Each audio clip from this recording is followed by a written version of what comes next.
Hi, my name is Stuart Ziff, and welcome to JamPlay.com. And we're going to talk a little more about the king of the blues, B.B. King. In the last lesson, I demonstrated a few of the things that I think he's known for, and I tried to talk about what it is that made him great, that made him such an influence on so many musicians. I remember one of my heroes, Duane Allman, once I heard him say in a live interview, somebody asked him, "So you're a big fan of B.B. King's?" And he just said, "Man, B.B. King, he could play the phone book." I remember hearing that, and I just burst out laughing because he was right. B.B. King could make music out of the phone book. He made the guitar speak when he played. It was an extension of his voice. He was a master of combining the major and the minor pentatonic scales in a way that was seamless. It was fluid. It didn't sound thought out. It just felt like a voice singing. And what I tried to play on the front of this little blues here in G, was purely a major pentatonic kind of riff. Getting that sweet sound. So I'm thinking it's the major pentatonic inside of this pattern. But I'm not thinking of it as a pattern, I'm thinking of the notes. There's the 9th, there's the 6th, the 5th. And he might do things like,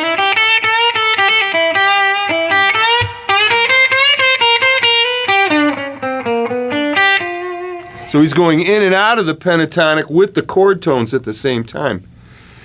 He knew his triads, he knew his arpeggios, and the triads reside inside of those arpeggios. Now, if you recall, in an earlier lesson about the arpeggios, the drop 2,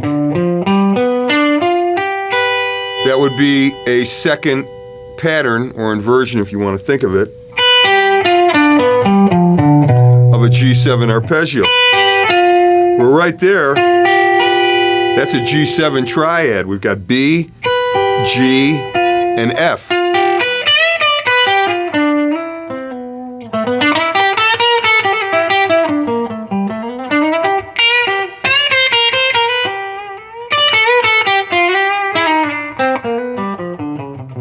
So he saw all of those things, and he knew that they were there.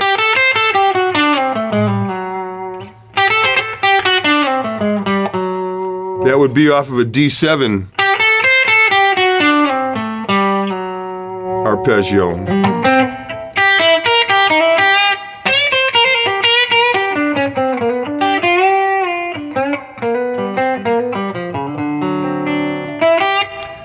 So those are the things that he would incorporate, plus his sense of swing, which B.B. could definitely do.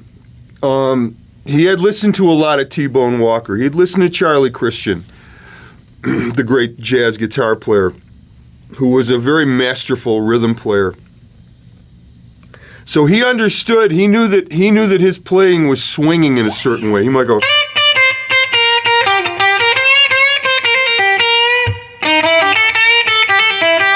he's skipping along with the groove. So let's look at a couple of these things.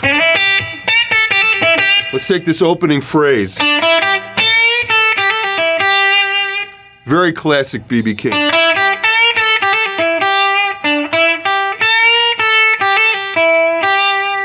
And he'll do that little pull off there. He'll close it up like that.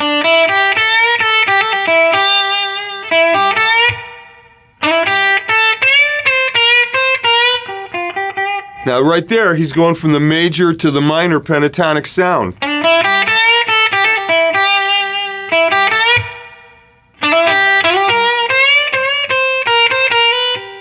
And that time what I did, I came up to the B right there, which is not in the minor pentatonic, but is in the arpeggio. It's a chord tone.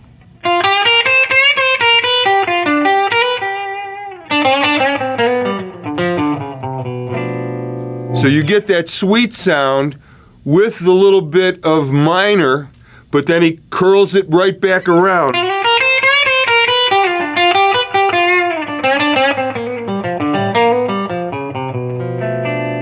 And if it sounds a little bit like Mike Bloomfield, I'm sure that's where Bloomfield got it from.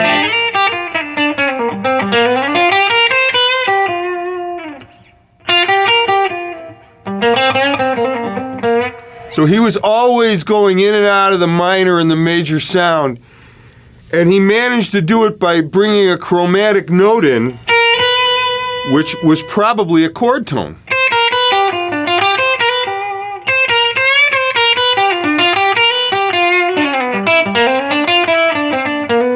Because if he was playing right in here, in the minor,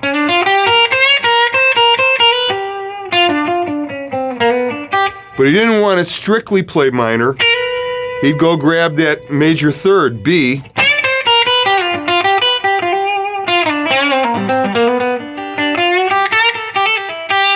and now you've got the makings of how he put phrases together and how he heard the chords change.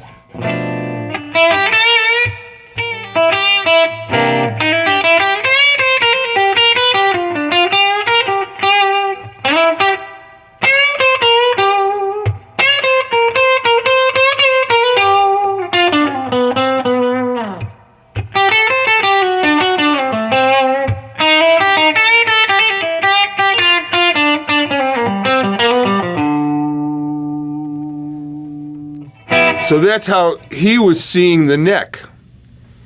And that's how he put his melodic ideas together. Now, of course, what I'm doing there is a little bit more thought out for the sake of demonstration. But if I'm going to play like that, if I'm going to play in the style of BB, I'm going to be a little more free with it. And I'm just going to think about the stuff that he doesn't play. And the space that he leaves when he goes.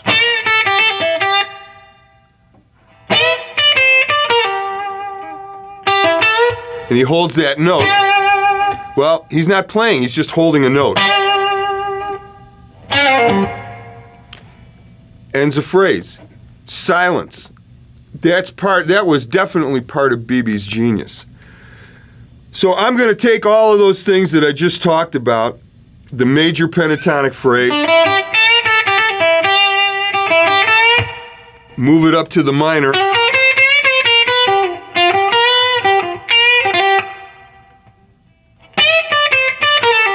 now that's clearly a major pentatonic sound.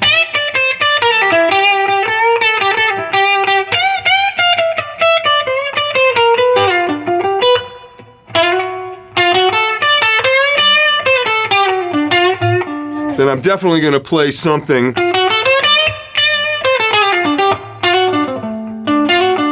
off of the D7 arpeggio. Then I think what I'm going to do is come back and answer it in a minor pentatonic sound to give the chords to give each chord its own identity. So when I go to the 5, now we're at the 4 chord.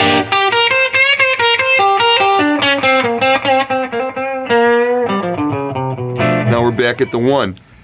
So I'm trying to change with each chord in a melodic way that makes it feel seamless, makes it seem relaxed and easy. So that said, let's play along with the track.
there you have it. I tried to incorporate the major and the minor pentatonic and a couple of things that were based in the arpeggios, and also include BB's vibrato and his sense of swing in all of that. And the best advice that I can give you is to work on your vibrato. If you haven't quite mastered combining those major and minor pentatonic licks, or the scales rather, challenge yourself to say, okay, I'm going to play something like,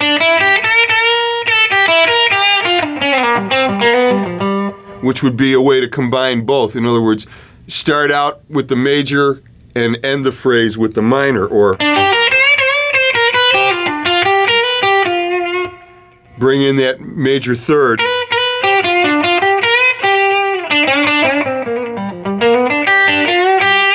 And remember to bend that first string with your first finger.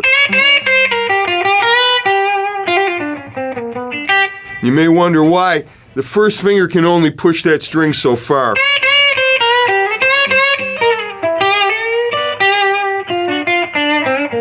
And you keep the vibrato going.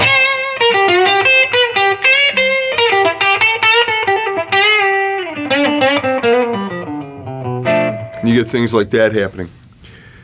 So practice up, and we'll see you at the next lesson.